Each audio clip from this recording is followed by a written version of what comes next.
mato na beira do rio, que o velho Chico pode morrer, virar riacho e correr pro nada.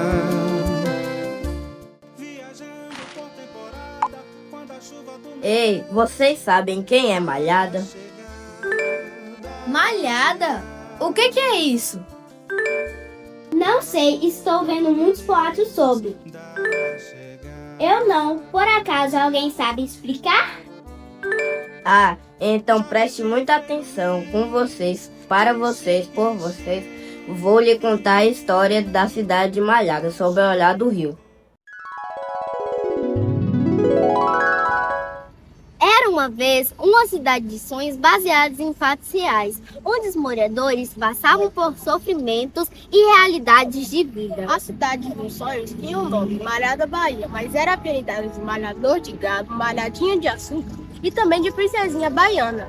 Todo esse apelido carinhoso fez com que os personagens ganhassem força e coragem para seguir em frente e transformar a nossa cidade como ela está hoje, Malhada São Francisco. Onde os personagens vivem até hoje, localizados no sudoeste da Bahia, cerca de 630 km a 780 km de Salvador, às margens do Rio São Francisco. Apelidado culturalmente como Velho Chico, é um símbolo de vida, fé e história na região, em uma região que faz fronteira com o estado de Minas Gerais. Dessa cidade tem sua história, onde os moradores têm o maior orgulho em dizer: o Rio São Francisco é o nosso tesouro valioso. O rio não é apenas um curso d'água aqui, ele é o centro da vida, da economia, da cultura e da identidade de toda a comunidade. Em Malhada, São Francisco assume características próprias em algumas épocas do ano. Suas águas são mais largas e calmas, enquanto em outras a dinâmica do clima transforma completamente a paisagem e realidade de quem vive ao seu redor. A pesca é uma das principais atividades econômicas em Malhada, e os pescadores são figuras centrais na história e na economia da região. Sua profissão está totalmente ligada ao ciclo das águas do rio.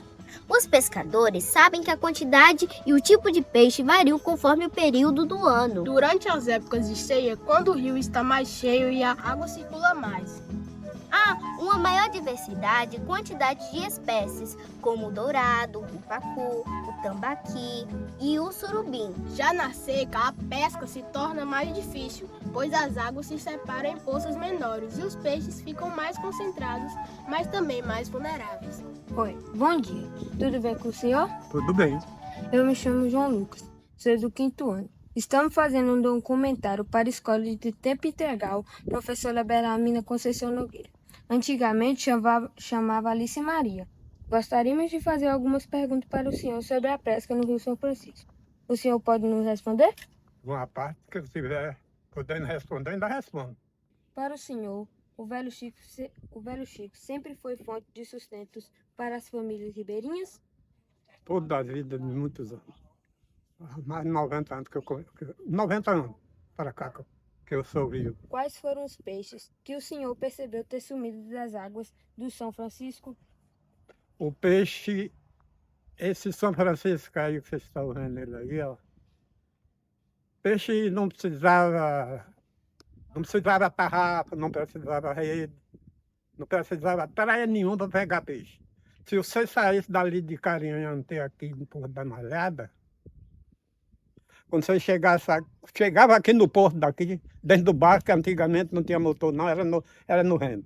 Sorriso Rio era no remo. Você chegava aqui, tinha 5, 6 peixes dentro do barco, saltado dentro do barco.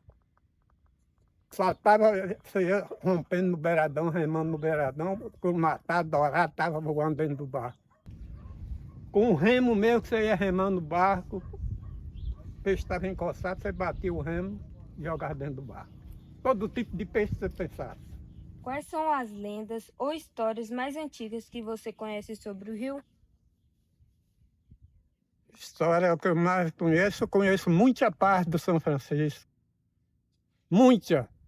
Eu era quase peixe aqui nesse São Francisco que você está vendo aí.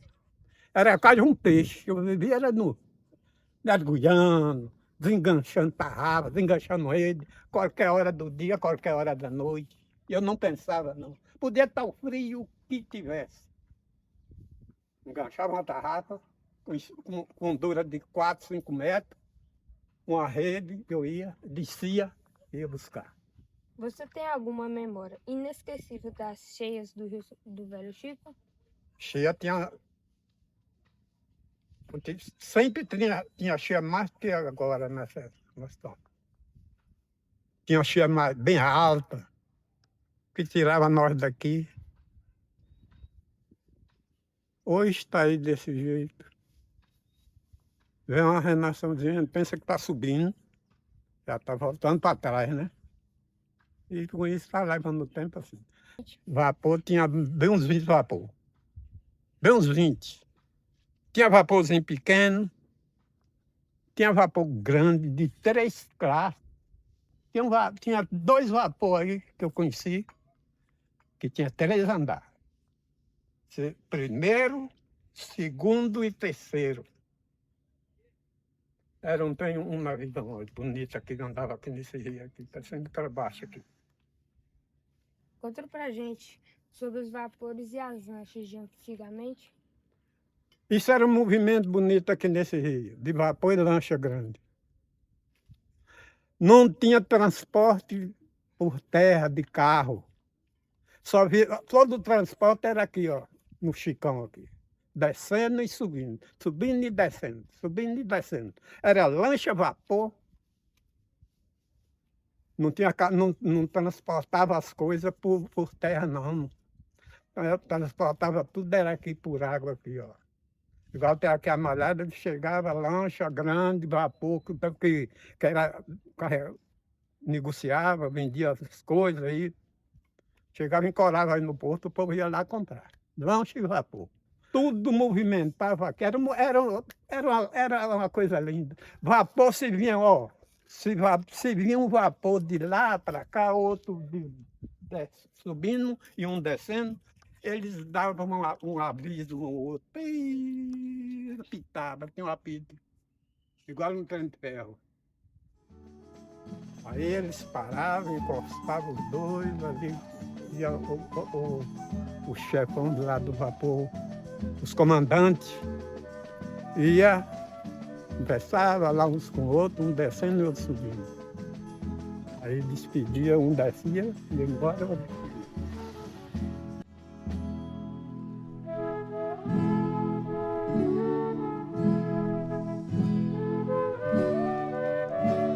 Oi, boa tarde, tudo bem com o senhor?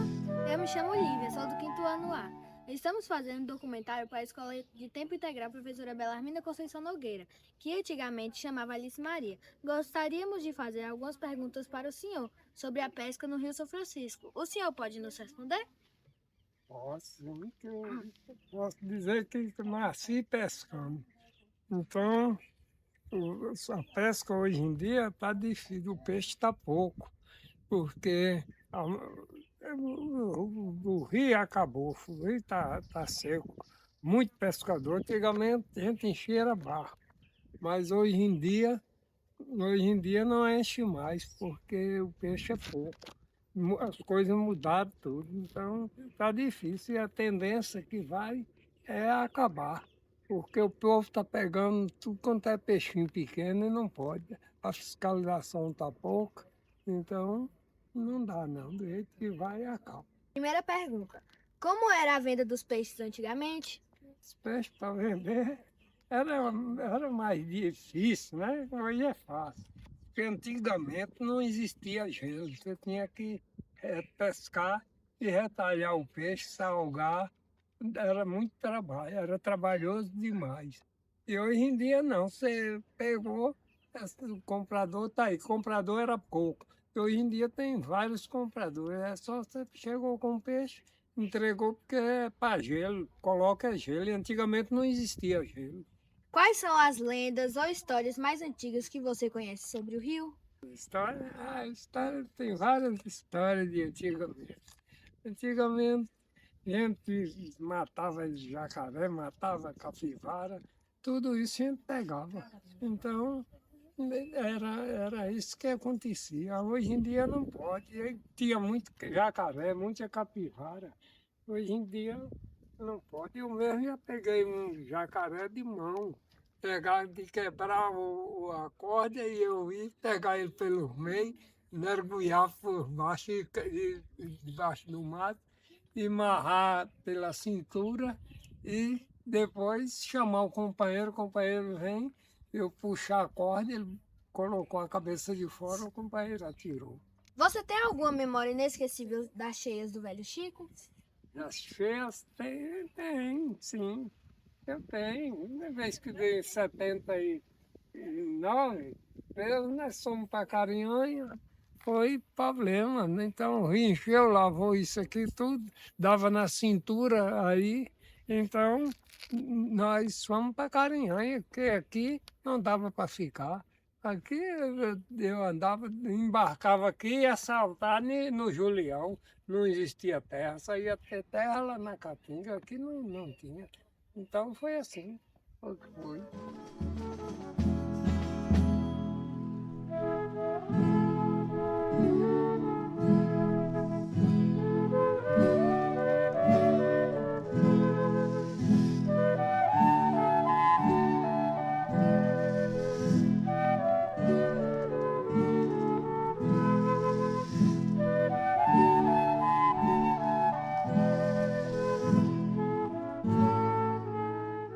Malhada possui uma longa história marcada pelas cheias do Velho Chico, fenômenos naturais que ao longo dos anos impactaram profundamente a região.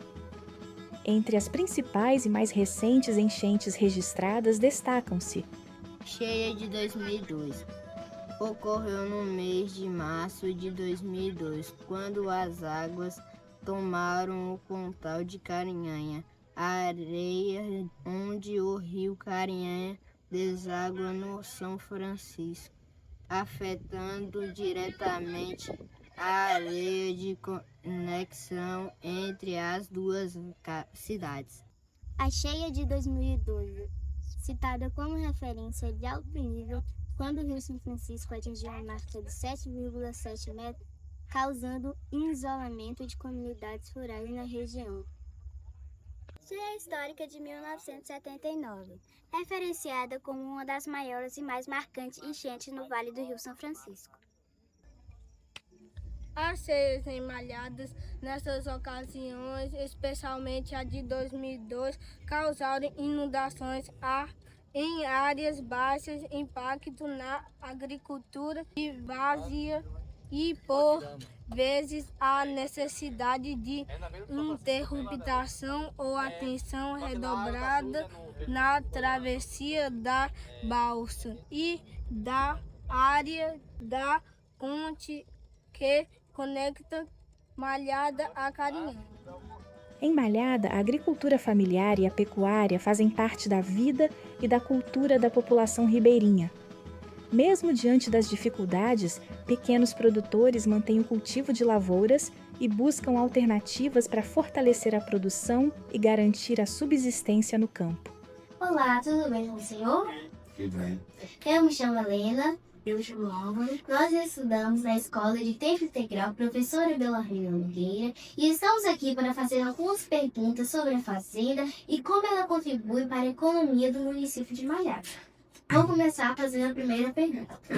O que levou o senhor a escolher Malhada para construir o seu negócio em vez de outras regiões com condições climáticas mais favoráveis? Malhada é um município muito rico. Tem água, a gente é banhado pelo Rio São Francisco, o maior município em extensão do Rio São Francisco. E a gente enxergou Malhada como uma oportunidade de irrigação e fomentar a economia local e regional.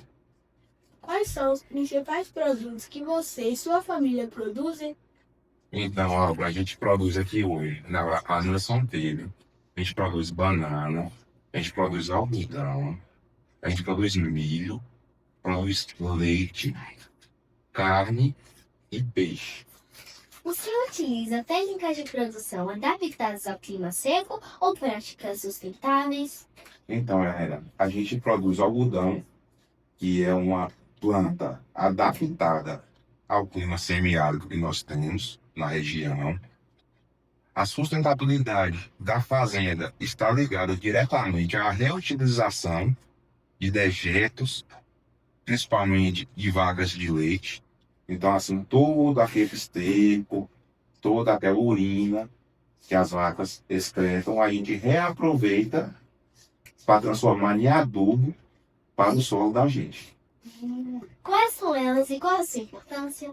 A sustentabilidade está ligada diretamente ao aproveitamento de dejetos que a gente faz nessas vacas.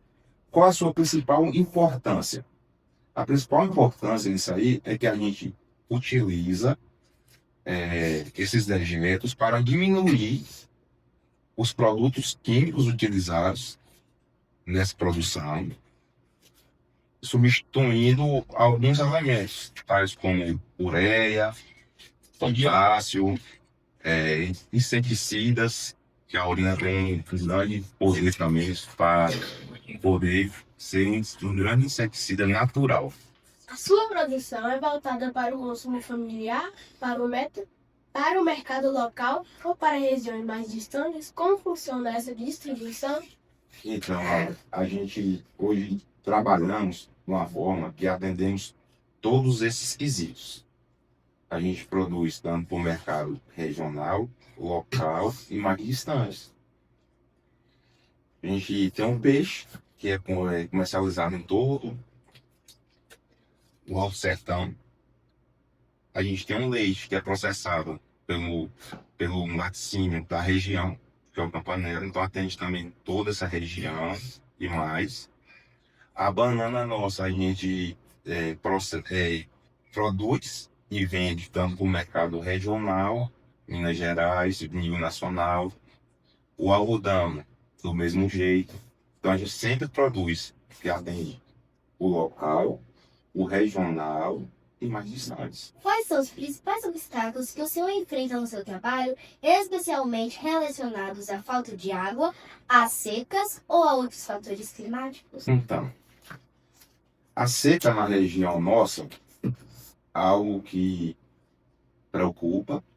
Quando você está num ambiente que tem seca, a gente tem que se preparar para ela, porque todo ano a gente tem seca.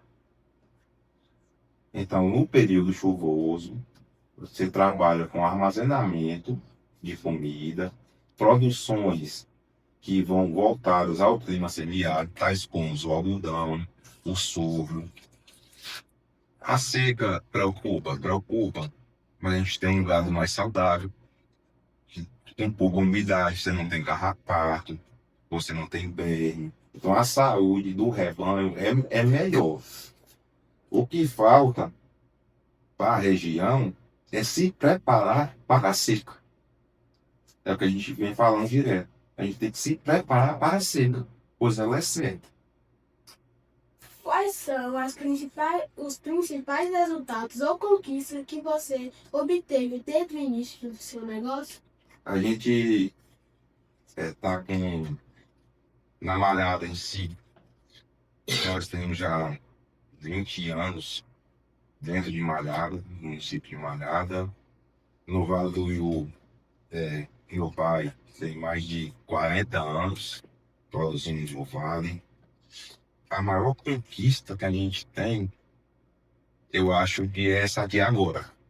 A gente poder compartilhar e preparar as gerações futuras para o que vem. E é uma grande satisfação encontrar jovens que nem vocês, curiosos e sedentos de conhecimento, e saber que isso não vai parar por aqui. Sempre vai ter alguém a mais para fazer algo a mais. Então, a maior conquista, eu acredito que a gente tem é essa. Muito obrigado pela sua atenção e nos ceder um pouco do seu tempo para nos enriquecer esse documentário. E eu que agradeço. Obrigado, Ana Helena. Miguelzinho, vem cá. Aí, viu? Pela presença. Famílias que vivem nas margens do Velho Chico diversificam sua sobrevivência entre o plantio e a pesca e a comercialização de areia para construções. A pecuária é uma atividade fundamental com raízes históricas na criação de gado, porcos, galinhas e cabras, ajudando também no sustento das suas famílias. A região de Malhada está inserida no semiárido baiano, onde a seca é um fenômeno recorrente e faz parte da realidade de todos os anos, tornando-se ainda mais severa em determinados períodos. Impactos na paisagem e na vida. Quando a seca se intensifica, o volume da água do Rio São Francisco diminui significativamente. Trechos que antes eram profundos e lagos que se transformaram em áreas de areias e pedras, com pequenas poças de água. As margens se tornam mais estreitas e a vegetação nativa sofre com a falta de chuva.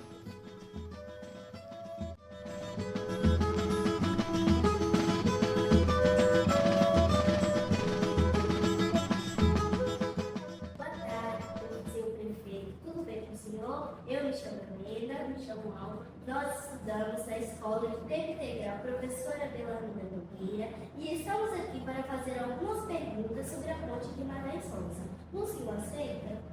Em primeiro lugar, boa tarde, Helena, boa tarde, Alva. Quero mandar um abraço a todos os alunos da Escola de Tempo Integral. É um prazer tê-los aqui em nosso gabinete, o Gabinete do Povo, e realmente vamos ouvir as suas perguntas para a gente dar respostas.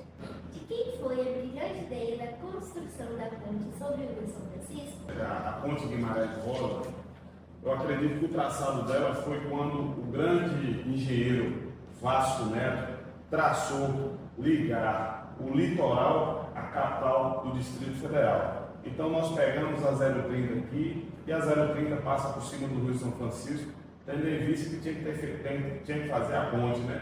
Então eu acho que a brilhante ideia partiu dele, porque para ligar Brasília ao litoral da Bahia, então um projeto muito importante. Por que o nome Guimarães Rosa?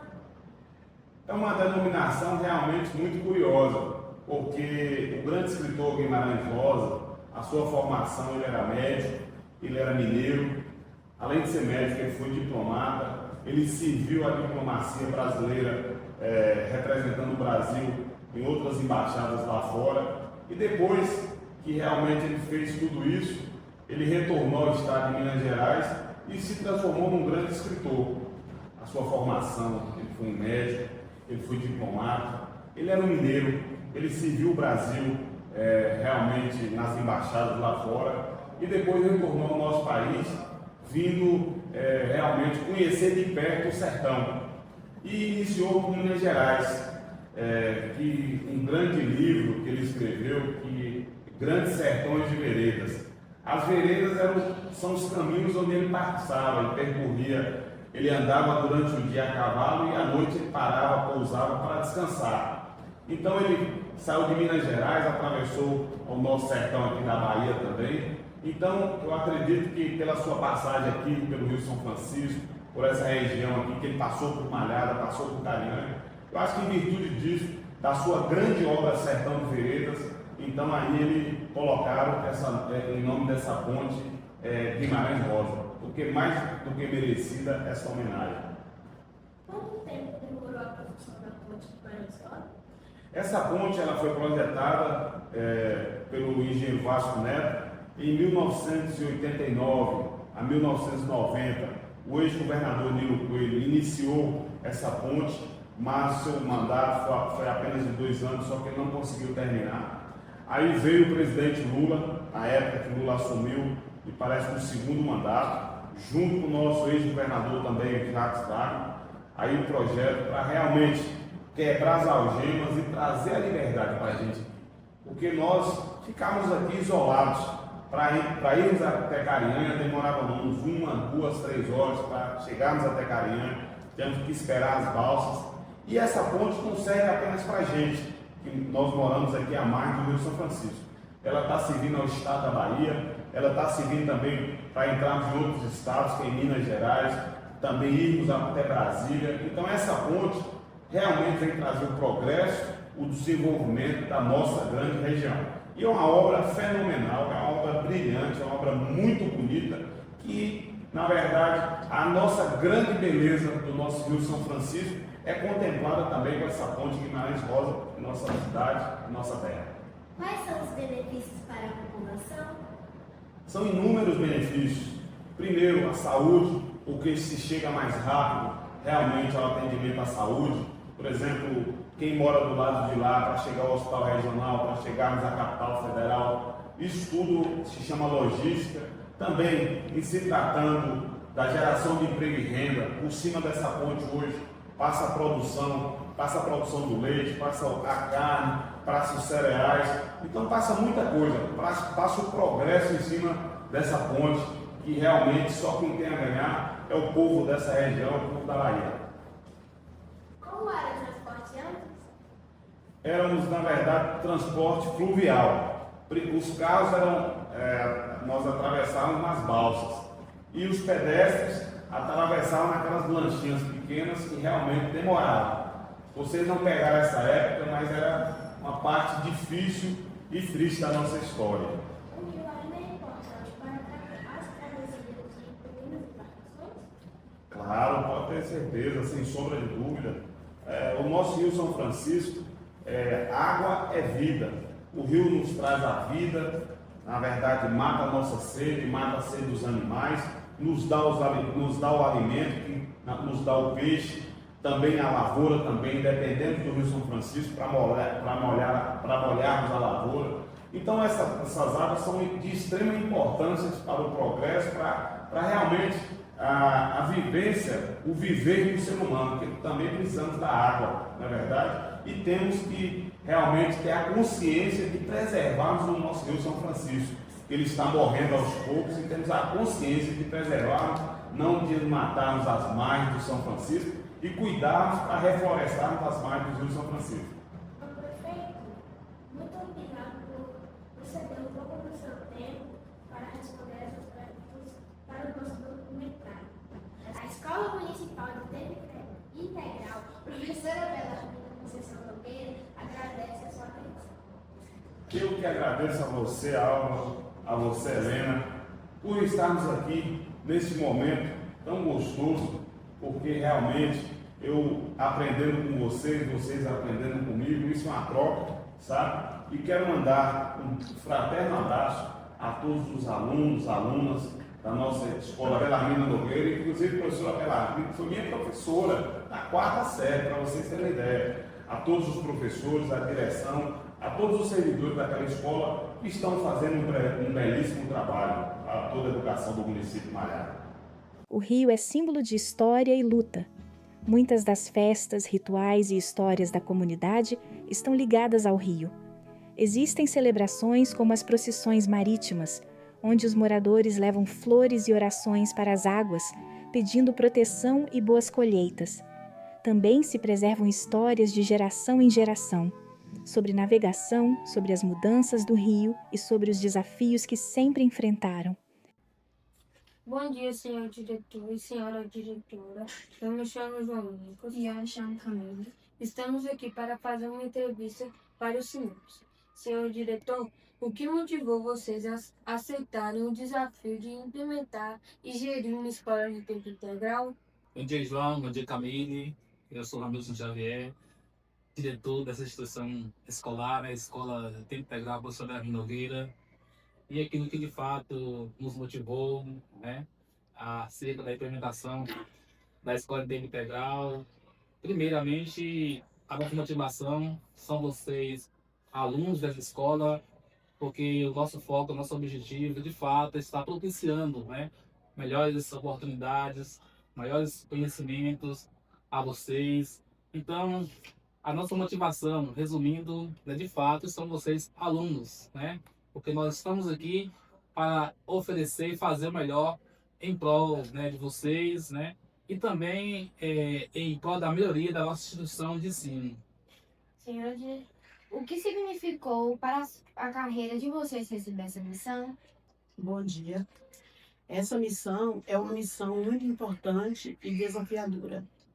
A escola de tempo integral era um sonho que hoje se tornou realidade.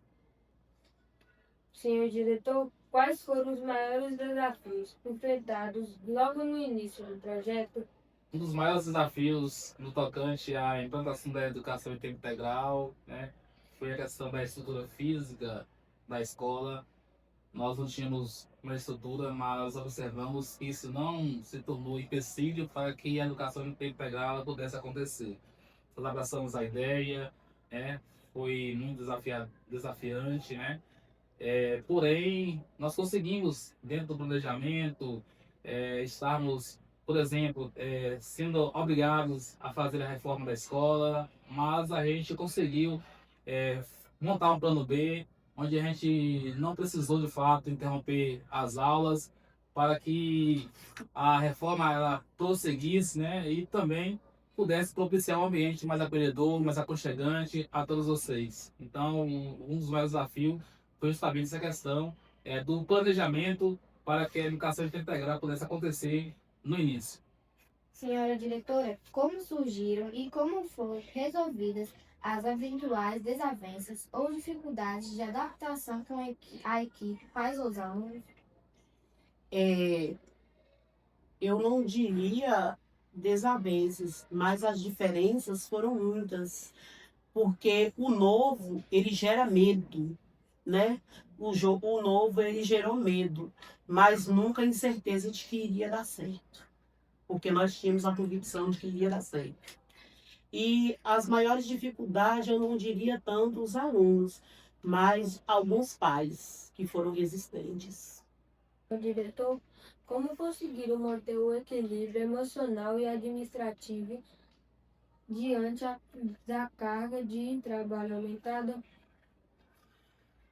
Nessa questão aí, nós tivemos, graças a Deus, apoio da Secretaria de Educação, a Secretaria Miriam Maristela, juntamente com a coordenação, assim, nos apoiou bastante. Então, assim, a gente não nos sentiu sozinhos, né? Então nos sentimos fortalecidos com esse apoio, né? Então, assim, a equipe também da escola, os professores, no caso, educadores sociais, então, assim, todos empenhados para que, de fato, a educação não pudesse progredir. Então, assim, isso foi um combustível para que nós pudéssemos nos encorajar e prosseguir adiante, abraçando com mais afinco essa ideia, essa política educacional que veio de fato para alavancar e mudar, né, a nossa escola e também propiciar maiores conhecimentos aos nossos alunos.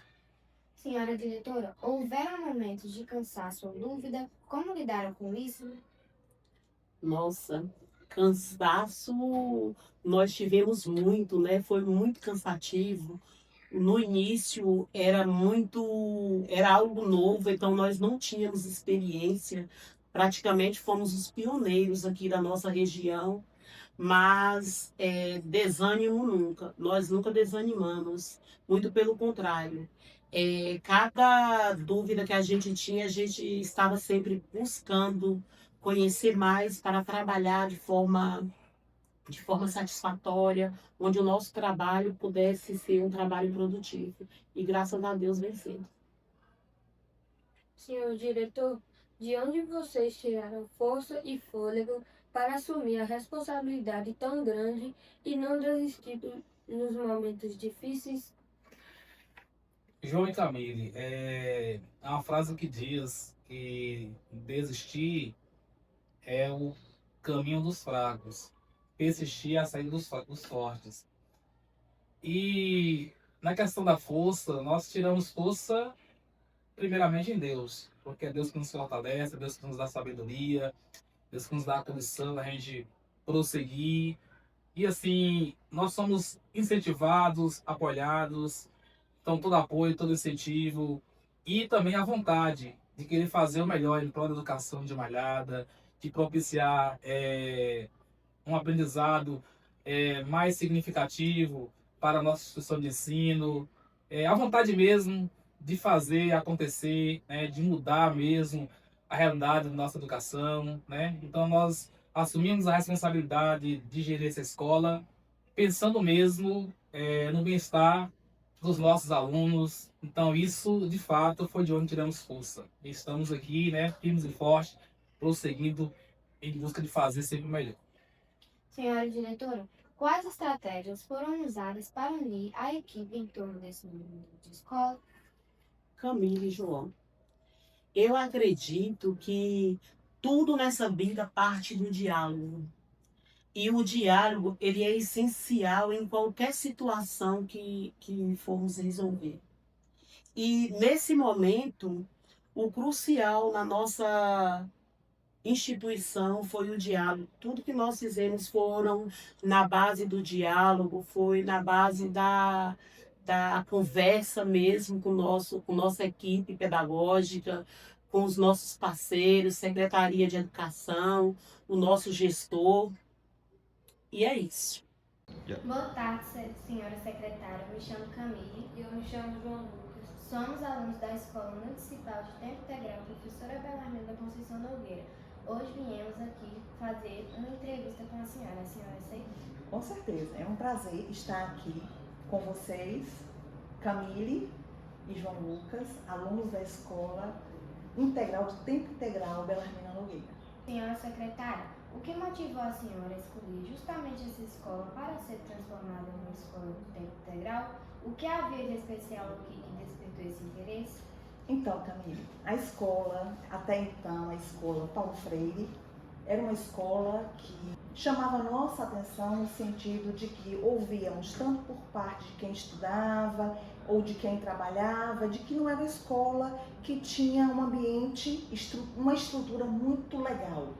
Não era uma escola onde se desejava estudar. E aí, então, por conta dessa característica, né, nós então resolvemos iniciar o nosso projeto de implantação da política de tempo integral em Malhada a partir daquela escola, para mudar o cenário, para mudar os ambientes, para torná-la atrativa, de modo que tanto quem trabalha quanto quem estuda se sentisse bem, se sentisse num ambiente legal, num ambiente que promove e auxilia na formação, né, de seres humanos que necessitam desse ambiente que possa acolhê-los como eles devem ser acolhidos. Secretária, do ponto de vista da gestão, quais foram os maiores desafios burocráticos, estruturais ou até mesmo políticos que a senhora precisou superar para levar esse projeto adiante? Então, veja só, João Lucas,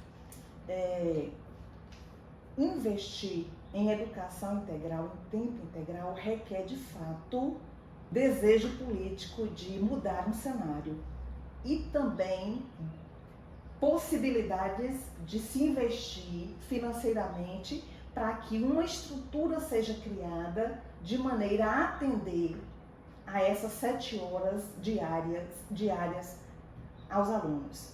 Então veja, foi um desafio, porque assim, conforme disse anteriormente, é uma escola que a estrutura não era uma estrutura tão legal, e aí nós tivemos que repensar e requalificar toda essa estrutura. Por exemplo, vocês não tinham um refeitório, então nós fizemos o refeitório, compramos o mobiliário adequado de refeitório, mudamos todo o mobiliário de aluno, todo o mobiliário do professor, climatizamos todas as salas, não é?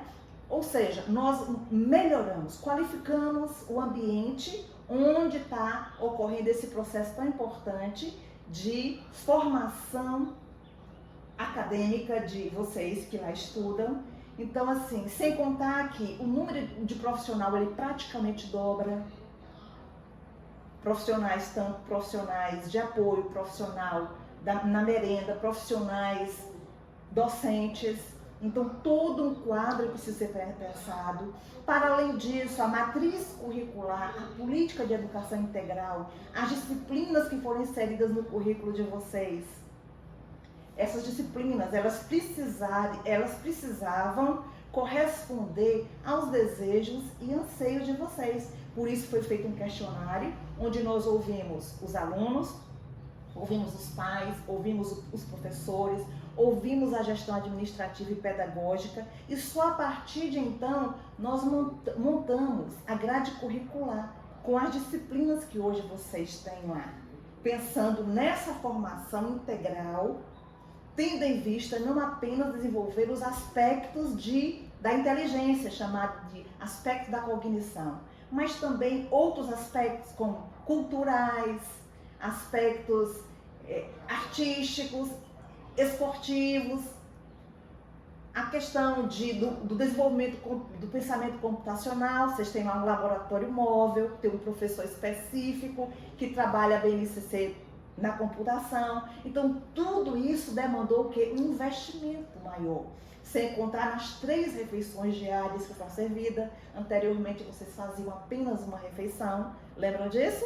E hoje vocês têm um lanche 9 horas, um almoço meio-dia, e 3h30 antes de irem para casa, vocês têm um outro lanche. Então, é isso. Foi isso que nos motivou. É claro que não é barato. Estamos agora indo para uma outra escola no distrito de Canabrava, se Deus quiser, porque aos poucos nós vamos ampliando esse modelo implantado na escola Belarmino Nogueira. Por isso que a gente tem tanto zelo com todo o processo, porque lá vocês estarão nos anais da história de Malhada no que diz respeito à educação integral em tempo integral. Vocês serão os primeiros alunos que estudaram em uma escola de tempo integral na rede municipal de ensino de Malhada. Agradecemos à senhora por ter tirado um pouco do seu tempo para nós entrevistar a você. Muito obrigada. Eu agradeço a vocês, Camille e João Lucas, e aos professores responsáveis por esta pesquisa. Parabéns a todos. Lindo trabalho de vocês. Muito obrigada. Já dizia Frei Luiz, de chique, chique, quão chique é ter um rio pra nadar, a correr, quão chique é ter um rio pra pescar, pra beber. Não deixe morrer, não deixe o rio morrer, senão que será de mim, que só tenho esse rio pra viver. Senão que será de mim, que só tenho esse rio pra viver. Que será de mim? Que será de José Serafim?